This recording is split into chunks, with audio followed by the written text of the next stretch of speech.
Ora, un elogio ai comunisti, la tentazione di Silvio per il 25 aprile dopo le polemiche. Beh, ma perché voglio dire, se vogliamo dire che all'interno della Resistenza ci sono state, come è ovvio, anche pagine non nobili, penso soprattutto alle violenze dopo la fine del conflitto, è anche vero che è stato un grande movimento di popolo e che i comunisti, senz'altro spinti da un'idea e un'ideologia che non era comune alle altre forze dei partigiani, però i comunisti sono stati una parte importante, quella che ha pagato anche il tributo di sangue più grosso per la liberazione del paese.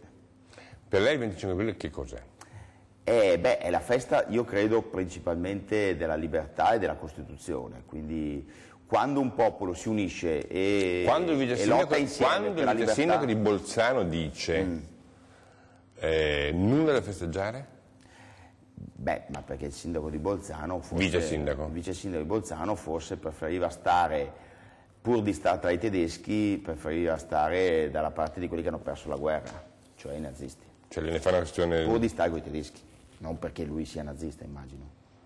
Non è convinto? Ma sì, ma è così, ma guardi, ma gli stessi, quando io sento la russa dire, mettersi a discriminare tra i partigiani buoni e i partigiani cattivi, io credo che intanto bisogna stare dalla parte dei partigiani, dopodiché ci può dire io avrei preferito questi o quegli altri.